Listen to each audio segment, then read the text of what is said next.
व्यक्तिगत लाभ के लिए किसी देश के हितों से समझौता करना ये नरेंद्र मोदी की सरकार के को न तो स्वीकार्य है और न नरेंद्र मोदी जी की सरकार में संभव ही हो सकता है। इसके अतिरिक्त भी अन्य विषयों पर सबने चर्चा की। मैं एक विषय पर उसके बारे में खुलासा नहीं करना चाहता। आपके विषय संज्ञान में है और अधिकांश विषय जो आप सब मित्रों ने रखे, चाहे करप्शन का होगा, चाहे लैंड का होगा, चाहे वाटर का होगा, अधिकांश विषय जो है वो राज्य सरकार से प्रत्यक्ष रूप से संबंधित है। आप सब मित्रों ने इस बात के लिए आशा व्यक्त की कि भारतीय जनता पार्टी की सरकार बनने वाली। मैं आपसे पूछना चाहता हूं कि भारतीय जनता पार्टी की सरकार बने, इसका इंतजार आप सब लोग कर रहे हो, आप लोग सब इसकी अपेक्षा करते हो कि भारतीय जनता पार्टी की सरकार बने। लेकिन मेरा यह प्रश्न है कि भारतीय जनता पार्टी की सरकार बनाने के लिए आप लोग क्या योगदान करना चाहते हो, ये आज आपको यहां से तय करके उठ करके जाना चाहिए। जो चाहिए हम करेंगे। जितने लोग यहां बैठे, पहली पंक्ति से लेकर के अंतिम पंक्ति तक जितने लोग बैठे हैं, वो सब अपने आप में एक इंस्टीट्यूशन है, सब अपने आप में एक संस्था है, कोई भी अकेला नहीं। आप सब लोग अगर तय कर लें और आप सब लोग इस बात का संकल्प करके जाएं कि हमें पंजाब में सरकार बनानी है, कम से कम इस परिक्षेत्र में, तो आप एक अभूतपूर्व काम जो है आप इस परिक्षेत्र में कर सकते हैं, इस कम से कम इस एरिया में कर सकते हैं। आपके जैसे अपने से यहां बहुत सारे लोग तो ऐसे बैठे हैं जिन लोगों का शायद पंजाब के बाहर भी इंपैक्ट होगा, लेकिन कम से कम पंजाब में बहुत बड़ा इंपैक्ट, और इस पूरे क्षेत्र में जालंधर और जालंधर के आसपास क्षेत्र में बहुत बड़ा इंपैक्ट रखने वाले आप सब लोग यहां बैठे। और आज जो लोग यहां बैठे हैं, ये लोग अगर तय कर लें तो इस जालंधर और परिवार जो पंजाब दोनों की तकदीर और तस्वीर बदली जा सकती है। उसकी जिम्मेदारी आप लोगों को यहां से लेकर के जाना है। देखिए साहब, ये सब बात जानते हैं। नरेंद्र मोदी जी की सरकार बनी 2014 में। देश ने जो अपेक्षाएं की थी उससे कहीं अधिक देश आगे बढ़ा, और दुनिया ने जो अपेक्षाएं की थी उससे भी ज्यादा तेजी से भारत ने अपना इंपैक्ट पूरी दुनिया पर बनाया। आज दुनिया में कोई ऐसा प्लेटफॉर्म नहीं है जहां भारत को इग्नोर करके और कोई किसी तरह का निर्णय किया जा सकता है। कोई भी ऐसा प्लेटफॉर्म नहीं। कल्पना कीजिए, यूनाइटेड नेशंस के जिस प्लेटफॉर्म में हम इंग्लैंड के सामने खड़े होकर के चुनाव लड़ रहे थे, हमको 88 वोट्स की आवश्यकता थी, वहां हमको 187 वोट मिलता है। और सामने कौन चुनाव लड़ रहा था? इंग्लैंड, जिसने हमारे ऊपर 100 साल तक राज किया, जिसका सितारा कभी अस्त नहीं होता था, उसके सामने खड़े होकर के भी आज पूरी दुनिया ने हमको स्वीकार किया। और दुनिया के भी ऐसे सारे देश, जो देश हमेशा से धार्मिक आधार पर या अन्य किसी आधार पर हमेशा से परंपरागत रूप से हमारे विरोध की खेमे में खड़े हुआ करते थे, वो सारे देश भी आज भारत के साथ में खड़े हैं, क्योंकि भारत की ताकत बढ़ी है, भारत की शक्ति बढ़ी है। और यदि उसके लिए भी किसी एक व्यक्ति को किसी को धन्यवाद देना चाहिए, तो निश्चित रूप से आप ही सब लोगों को देना चाहिए, क्योंकि आप ही के जैसे लोगों ने, सामान्य और असामान्य लोगों ने निर्णय किया था कि नरेंद्र मोदी जी के नेतृत्व में भारतीय जनता पार्टी को सरकार बनाने का अवसर दिया जाए तो परिवर्तन हो सकता है। और परिवर्तन के न केवल आप वाहक थे, अपितु साक्षी भी बने और उसके भागीदार भी बने। लेकिन यह परिवर्तन केवल भारत में हुआ। हमने इंडस्ट्रियल पॉलिसी की बात की, हमने भ्रष्टाचार की बात की, भाई साहब वहां से पटवारी और जो है थानेदार की बात कर रहे थे। मैं राजस्थान प्रदेश से आता हूं। हमारे यहां भी मैंने जो बचपन में सुना था, मेरी दादी माँ कहा करती थी, नीचे पटवारी और ऊपर गिरधारी, दो ही लोग होते। मैं भी किसान का परिवार से आता हूँ कि यहाँ धरती पे पटवारी और ऊपर भगवान है, दो ही लोग हैं, इससे आगे कुछ भी नहीं है। मेरी दादी माँ बिना पढ़ी लिखी महिला थी, जमींदारी करती थी। मेरे दादाजी का बहुत कम उम्र में देहावसान हो गया। तो ये संकट केवल और केवल पंजाब में नहीं, देश के सर्वदूर कोनों में जहां भारतीय जनता पार्टी की सरकारें बनी है, वहां व्यवस्थाएं बदली। आज इंडस्ट्री पॉलिसी की आपने बात की, रेड टेपिज्म की आपने बात की, उसके कारण से जितने चक्कर आप लोगों को काटने पड़ते हैं, जो कन्वर्जन पॉलिसीज की बात की, नियमों में जो है प्रॉब्लम्स की आपने चर्चा की कि जो है इंडस्ट्रियल रूल्स लागू होने चाहिए, बिल्डिंग एंड रोड्स के रूल लागू होने चाहिए, क्या रूल लागू होना चाहिए था, इसकी बात आपने की। आज पंजाब में इंडस्ट्री की निगेटिव ग्रोथ है, पंजाब से इंडस्ट्री बाहर जा रही है। जिस तरह की परिस्थितियां पंजाब में बहुत ज्यादा बेहतर, लॉजिस्टिक्स की दृष्टि से देखें तो मध्य प्रदेश की परिस्थितियां उससे कोई बहुत ज्यादा बेहतर नहीं थी। लेकिन आज मध्य प्रदेश ने जिस तरह की पॉलिसीज बनाई, उत्तर प्रदेश में किस तरह की चुनौतियां थी 10 साल बाद में, आप सबने 5 साल पहले आप सबने देखा था कि किस तरह से माफिया राज हावी था। आज देश में सबसे ज्यादा तेजी से इंडस्ट्रियल ग्रोथ अगर किन्हीं दो प्रदेशों में हो रही है, वो उत्तर प्रदेश और मध्य प्रदेश में हो रही है। क्यों? क्योंकि वहां ईमानदारी से इन सब विषयों पर काम करने वाली सरकारें काम कर रही है, और ईमानदारी से इन सब विषयों को एड्रेस करके और राज्य को आगे बढ़ाने, समग्र रूप से आगे बढ़ाने के लक्ष्य के और विचार के साथ, सोच के साथ में काम करने वाली सरकार बनाने की जिम्मेदारी वो आप सब लोगों की। मैं देख रहा हूं पंजाब में, मैं अध्ययन कर रहा था जब आप लोगों ने चर्चा की, अभी आपने पंजाब के हालात की चर्चा की, पंजाब में कर्जा जिस तरह से, उस कर्जे की आपने चर्चा की। आज पंजाब जो 1980 के दशक में, 1981 में पंजाब देश का 1 नंबर प्रदेश हुआ करता था। स्टेट जीडीपी के हिसाब से पंजाब देश का 1 नंबर प्रदेश है। वो पंजाब जिसके स्मरण मात्र से खुशहाली का ऐसा इमेजिनेशन आता था, भाव आता था कि लोग नाचते कूदते, नाचते गिद्दा करते, भांगड़ा करते दिखाई दे देंगे, ये पंजाब के स्मरण मात्र से आता था। सामान्य मानवी जो देश के दूसरे कोने में या दुनिया में बैठ करके कहीं सोच रहा था, उसके दिमाग में पंजाब का चित्रण यही होता था। लेकिन आज पंजाब का चित्रण क्या है? पंजाब का चित्रण है नशाखोरी, पंजाब का चित्रण है नशा माफिया, पंजाब का चित्र देखते ही स्मरण मात्र से ही पंजाब में आता है बेरोजगारी, पंजाब में आता है रेता माफिया, पंजाब में आता है लिकर माफिया, और पता नहीं कौन कौन से माफिया में नाम नहीं करके समय व्यर्थ नहीं करना चाहते। भ्रष्टाचार का चित्रण आपके सामने आता है। इसको बदलने की जिम्मेदारी किसकी है? इसको बदलने की जिम्मेदारी आपकी है। आप लोगों को यह जिम्मेदारी लेनी पड़ेगी, और अगर इस हालात के लिए कोई जिम्मेदार है तो भी हम ही लोग जिम्मेदार हैं, क्योंकि हम समाज के इन्फ्लुएंसर्स हैं। हमने इस बदलाव के लिए काम नहीं किया, इसके कारण से आज ये परिस्थिति बन जाती। हम सबको इस बात को स्वीकार करना पड़ेगा कि हमारा जो है देश बदल रहा है, और इस सबको पूरा हम भी स्वीकार करते, पूरा विश्व स्वीकार करते। हमको इस बात को भी स्वीकार करना पड़ेगा कि पंजाब में बदलाव का ये अवसर है। आपने जब चर्चा कर रहे थे, आपने कहा कि पंजाब पर कैपिटा डेप्थ जो है वो देश में सबसे ज्यादा है। सबसे ज्यादा डेप्थ होने के साथ साथ में पंजाब की ग्रॉस रेवेन्यू, मैं अभी मोबाइल में जब आप लोग बात कर रहे थे, मैं मोबाइल में आंकड़े देख रहा था, 21-22 के बजट के आंकड़े देख रहा था। पंजाब की टोटल स्टेट ग्रॉस रेवेन्यू जो है वो 55-56 हजार करोड़ रुपए के आसपास है, और डेप्थ सर्विसिंग में 21,000 करोड़ रुपए जाए कर्जे को, और कर्जे को चुकाने के लिए। और जो इनएविटेबल एक्सपेंसेस हैं, जो पंजाब सरकार के कमिटेड एक्सपेंसेस हैं, जो तनख्वाहें देनी है, जो आपको पेंशन्स देनी है, जो आपको मेडिकल बिल भुगतान करने, आपको जो इंटरेस्ट रीपेमेंट करना है, एन्युटी का रीपेमेंट करना है, अगर उस सबको जोड़े तो सरकार के पास में टोटल जो है रेवेन्यू के अगेंस्ट में कोई थोड़ा सा हिस्सा ही केवल डेवलपमेंट के लिए बच पाता है। और वो भी फिर क्योंकि ठीक से रेवेन्यू कलेक्शन नहीं होता, उसमें भी भ्रष्टाचार होता है, उसके कारण से ये चुनौतियां और अधिक बढ़ती। इन सबको बदलने की जिम्मेदारी किसकी? इन सबको बदलने की जिम्मेदारी हमारी है। ये जिम्मेदारी हमको स्वीकार करनी पड़ेगी। इस जिम्मेदारी को उठाने के लिए हम कितना समय देना चाहते हैं, हम अपने आप को क्या योगदान करना चाहते हैं, ये प्रश्न अपने आप से पूछने की आवश्यकता है। आज पंजाब जो कोई जमाने में 80 के दशक में, जैसे मैंने कहा कि 1 नंबर का प्रदेश था, 2001 में 4थे नंबर का प्रदेश था, आज घट करके नीचे फिसलते फिसलते 16वें पायदान पर आ गया, 16 नंबर का प्रदेश। और मैं अगर जितना अर्थशास्त्र को मैं समझता हूं, मेरे हिसाब से एक जो है जीडीपी से भी ज्यादा महत्वपूर्ण जीडीपी की ग्रोथ रेट। हम सब जानते हैं इसको, इन्फ्लेशन को और जीडीपी ग्रोथ को आप सब लोग मेरे से ज्यादा अच्छी तरह से समझते हैं, आप लोग व्यापारी और व्यवसायी। हमारे रुपए का जितना अवमूल्यन हो रहा है और जितनी प्रगति हो रही है, अगर उसके बीच में इम्बैलेंस होगा तो हमारा कमाया हुआ बचेगा या नहीं बचेगा, इसको आप लोग सब मेरे से ज्यादा अच्छी तरह से समझते हैं।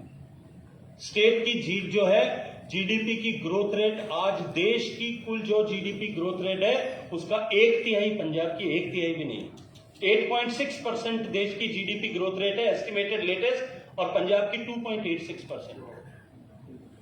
और आपको पता है कि पंजाब कौन से पायदान पर है? देश में 34 प्रदेश में से 33वें पायदान पर है, सिर्फ मणिपुर पंजाब से नीचे। कौन जिम्मेदार है इसका? हम सरकारों को जिम्मेदार नहीं ठहरा सकते।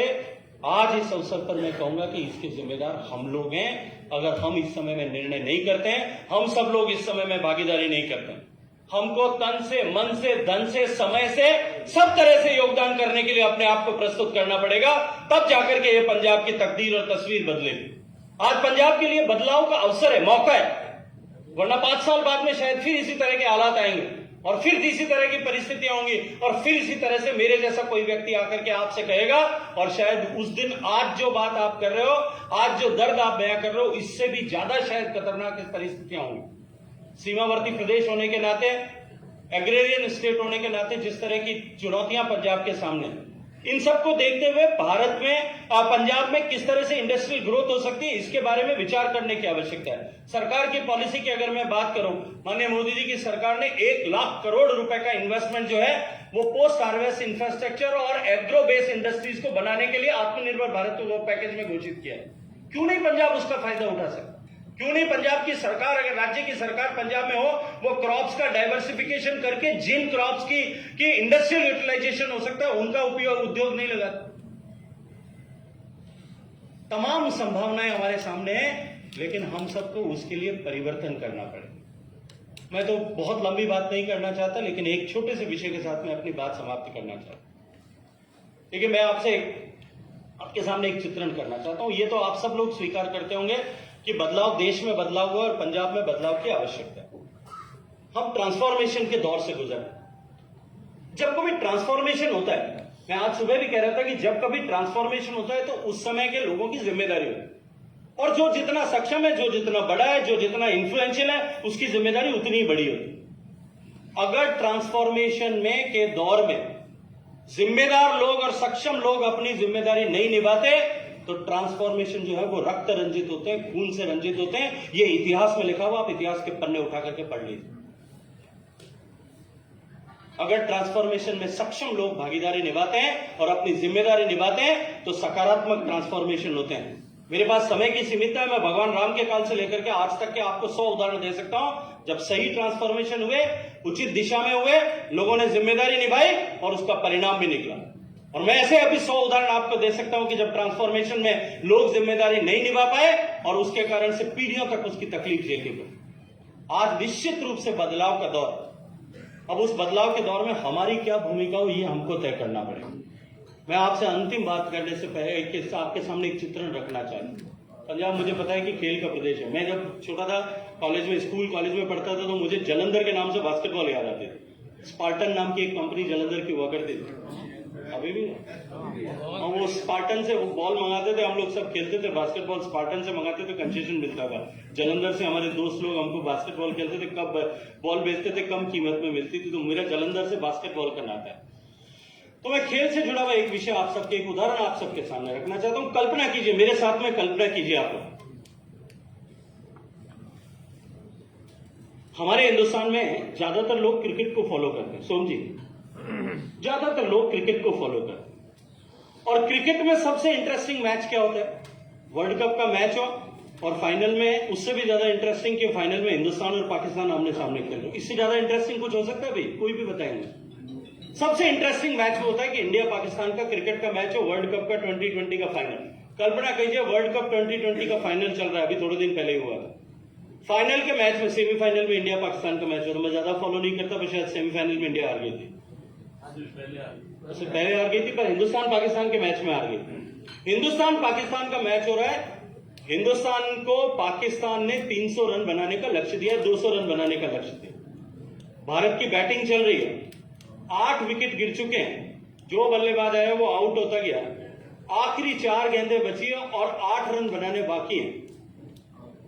उस समय में स्टेडियम में कैसी हालात होते हैं, और वो भी तब जब Virat Kohli non striking and पे खड़ा और स्ट्राइकिंग एंड पर बॉल को खेलने के लिए वो 9वें पायदान पर आया हुआ खिलाड़ी, जो बॉलर है जिसको बैटिंग कम आती है, वो खड़ा हो, तब क्या हालात होते?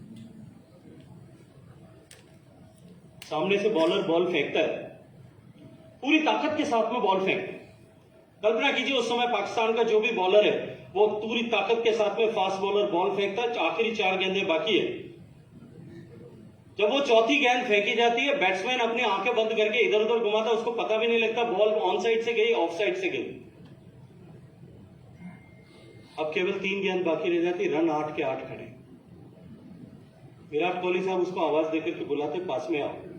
दोनों मिडफील्ड में खड़े होकर के बात करते। विराट कोहली साहब कहते हैं, आंख नीच करके जिधर भी आया घुमा देना, अड़ते ही दौड़ना शुरू कर देना, मैं भी दौड़ जाऊंगा, शायद कुछ हो जाए। बॉलर बॉल फेंकता है, वो अपने जैसा निर्देश कैप्टन ने दिया था वैसा पालन करता है, बहुत तेजी के साथ में बल्ला घुमाता है, कहीं कॉर्नर टच होता है, दौड़ना शुरू करता है, दौड़ के 1 रन पूरा कर देते हैं। अब 7 रन बाकी है, 2 गेंद बाकी। उस समय हालात क्या होते हैं? जो स्टेडियम में बैठे हैं उनके भी दिल धक धक कर रहे होते हैं, जो घर पे बैठे होते हैं उनके भी दिल धक धक कर रहे होते हैं। जब आखिरी दो गेंद बाकी है, विराट कोहली साहब के पास में जब वो सामने से बॉल फेंकता है, विराट कोहली स्क्वायर ड्राइव करता है, बॉल 4 रन के लिए बाहर चली जाती है, पूरे स्टेडियम में शोर होता है, पूरा स्टेडियम गूंज रहा होता है। घर में भी जो लोग मैच देख रहे होते हैं वो भी बहुत जोर जोर से जो है वो जो भारत माता की जय नारे बोल रहे होते हैं। अभी 3 रन और बनाने बाकी, आखिरी गेंद। जब वो गेंद फेंकने के लिए बॉलर जब फॉलो थ्रू में जाकर के खड़ा होता है, तो वहां से फॉलो थ्रू से जब वो बॉल फेंकने के लिए कदम आगे बढ़ाता है, तब पूरे स्टेडियम में पिन ड्रॉप साइलेंस होता है। घर पे कोई हनुमान चालीसा पढ़ रहा होता है, कोई गुरबानी का पाठ कर रहा होता है, कोई कुछ और बोल रहा होता है, कोई भगवान को हाथ जोड़ रहा होता है, कोई मनसा माता के प्रसाद चढ़ा रहा होता है। माता जी जो पकोड़े बना करके घर में लेकर के आई है, वो भी पकोड़ा हाथ में रख करके बैठा रहता है कि कहीं मैंने मुंह खोला, मिर्ची से आंख बंद हो गई, बॉल चली गई तो मैं नहीं देख पाऊंगा, बच जाएगा। वो पकोड़ा भी नहीं खाता, वो हाथ में लेकर के खड़ा होता है पूरे स्टेडियम। और आजकल कैमरास बहुत सेंसिटिव हो गए। विराट कोहली का जो सीने की धड़कन है वो विकेट के पीछे कैमरे से धक धक सुनाई देती है। सबको घर में बैठे पता लगता है कि उसका भी दिल धड़क है। आखिरी गेंद फेंकी जाए और विराट कोहली उसको हुक करे और बॉल बाउंड्री पार करे, 6 रन के लिए चली गई। उस समय स्टेडियम में क्या माहौल होता है? पूरे स्टेडियम में जो है शोर मचा होता है, भारत माता की जय बोली जा रही होती है। घर में भी लोग भंगड़ा कर रहे होते हैं, बाहर लोग पटाखे चला रहे होते हैं और हिंदुस्तान जीत गया इसकी खुशी हिंदुस्तान मना रहा होता है। अब मेरा विषय यहां से प्रारंभ होता है कि उस समय में देश जीत गया है, इसके लिए सबसे ज्यादा अभिमान करने का, खुशी व्यक्त करने का अधिकारी कौन होता है? आप सब कहते हैं कि विराट कोहली होता है, क्योंकि उसने देश को जिताया। जैसे ही विराट कोहली ये कहता है मैंने जिताया, तो वो टेल एंडर कहता है भैया मैंने अगर 1 रन नहीं लिया तो उधर ही खड़े खड़े खत्म हो गया, इसलिए मैंने जिताया। जिन्होंने बॉलिंग की, जिन्होंने बाकी बचे हुए रन बनाए होंगे, वो कहते हैं कि अगर मैंने 50 रन नहीं बनाए होते तो तुम तो वहीं तक पहुंचने वाले नहीं थे, इसलिए मैंने जिताया। जो बॉलर्स होते हैं वो कहते हैं कि अगर मैंने विकेट नहीं लिया होता और उस समय अगर कांग्रेस जो है पाकिस्तान का प्लेयर 4 गेंद और खेल जाता, 2 चौके लगा देता, तो भी तुमसे रन नहीं बनने वाले थे, मैंने जिताया। जो फील्डर होगा वो कहेगा कि मैंने अगर छक्के को आया था उसको कैच नहीं किया होता, जंप लेकर के वो 6 रन हो जाते, तो भी हम 5-6 रन पीछे होते, तो भी हम नहीं जीतते। वो बॉलर कहता है कि मैंने जिताया। और जो नॉन प्लेइंग प्लेयर होगा, जो बेंच पर बैठा होगा, वो आकर के कहेगा विराट कोहली को कि तेरे जब झाग आ रहे थे, सांस फूल रही थी, तब मैंने ला करके तौलिया दिया था, पानी पिलाया था, तब जाने तू खेलता है। वो भी अपने क्रेडिट लेने की कोशिश करेगा। शायद फिजियोथेरेपिस्ट भी कोशिश करेगा, कोच भी कोशिश करेगा, टीम सिलेक्शन वाले भी करेंगे। जो मैदान में बैठे थे, स्टेडियम में बैठे थे, वो भी कहेंगे कि हमने तुम्हारे को चीयर अप किया था, इसलिए तुम ठीक से खेल पाए थे। जो घर में देख रहे थे वो कहेंगे कि मैंने हनुमान चालीसा पढ़ा था, तो मेरे हनुमान जी ने, हमारे जो है वो गुरु ने तुमको जिताया है। जो माता जी पकोड़े बना रही थी वो कहेंगे मैंने पकोड़े नहीं खिलाए तो तू सो जाता, हनुमान चालीसा पढ़ ही नहीं पाता। देश का हर एक व्यक्ति क्रेडिट लेने के लिए तैयार हो। अब मैं आपसे पूछना चाहता हूं और मैं आपको एक बात कहना चाहता हूं, मुझे दीवार पे दिखाई देता है कि अब की बार भारतीय जनता पार्टी की सरकार बनेगी, पर आप अपने आप को कहां रखना चाहते हो? आप विराट कोहली बनना चाहते हो? आप पकोड़े बनाने वाली मां बनना चाहते हो? आप खेलने वाले बनना चाहते हो, बॉलर बनना चाहते हो, बैट्समैन बनना चाहते हो, या ऐसे दुर्भागी बनना चाहते हो जिनको देश जीत गया और सुबह अखबार में पढ़ने पे भी पता नहीं चला, उनको कई दिन बाद पता चला कि हिंदुस्तान जीत गया? इस बदलाव में हम अपने आप को कहां खड़ा करना चाहते हैं? हमको मजबूती के साथ में हम इस बदलाव का हिस्सा बन सके। आजादी की लड़ाई में कितने लोग लड़े, लेकिन हम उंगलियों पर गिन करके उनके नाम सम्मान के साथ में क्यों लेते हैं? क्योंकि उन्होंने योगदान किया था, उन्होंने एक्टिव पार्टिसिपेशन किया था। ये अवसर है 25 साल बाद में जब इस पंजाब का इतिहास लिखा जाएगा, तब ये लिखा जाएगा कि उस समय में जालंधर के इंडस्ट्रियलिस्ट ने खड़े होकर के वही भूमिका निभाई थी जो लाला लाजपत राय ने निभाई थी या भगत सिंह ने निभाई थी। भगत सिंह को फांसी के फंदे पर झूलने की जरूरत पड़ी थी, आपको झूलने की जरूरत नहीं है। आपको सिर्फ समय का योगदान करने की आवश्यकता है। आप धन का योगदान कर सकते हैं, मैं आज झोली फैला करके आपके सामने मांगने के लिए तैयार खड़ा हूं, लेकिन उससे भी ज्यादा मुझे अगर किसी चीज की आवश्यकता है वो आपके समय की आवश्यकता है, क्योंकि आप इन्फ्लुएंसर्स हैं। आप समाज को इन्फ्लुएंस करके आगे ले जा सकते हैं। आज आप लोग जितने लोग, आप ओपिनियन मेकर्स हैं, आप अपनी बात कहते हैं कि भारतीय जनता पार्टी की सरकार बनने वाली है, तो लोग उसके ऊपर गंभीरता के साथ में विचार करते हैं। आज अगर आप टेलीफोन करके अपने काउंटर पार्ट्स को जो पंजाब में कहीं बैठा है उसको कहो कि यार मुझे लगता है कि अब की जालंधर में सरकार बनने वाली है, उसका प्रभाव उससे ज्यादा होता है कि मैं सुभाष जी, मनोरंजन कालिया जी और माननीय सोम प्रकाश जी यहाँ 45 मिनट तक सब भाषण दें, उससे ज्यादा प्रभाव आप एक टेलीफोन करते हो उससे हो सकता है। आप ओपिनियन मेकर्स हैं, आप इन्फ्लुएंसर्स हैं, आप समाज को दशा और दिशा देने वाले लोग हैं। आपकी जिम्मेदारी, क्योंकि आप जिम्मेदार लोग हैं और सक्षम लोग हैं, इसलिए इस बदलाव के दौर में आपकी जिम्मेदारी बहुत बड़ी है। उस जिम्मेदारी को निभाने के लिए आप सब लोग इस भाव के साथ में कि ये बदलाव करना हमारी जिम्मेदारी, हमारा कर्तव्य है और हम इसको करके रहेंगे, इस लक्ष्य के साथ में संकल्प लेकर के यहां से जाइए तो निश्चित रूप से बदलाव होगा और हम भी अपने आप पे गर्व कर सकेंगे कि हमने ये बदलाव किया था। आप सबको बहुत सारी शुभकामनाएं। जय हिंद।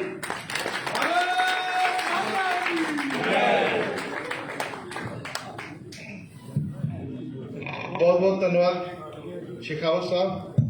मैं सारे ही ट्रेडर और मैन्युफैक्चरिंग एसोसिएशंस तो आए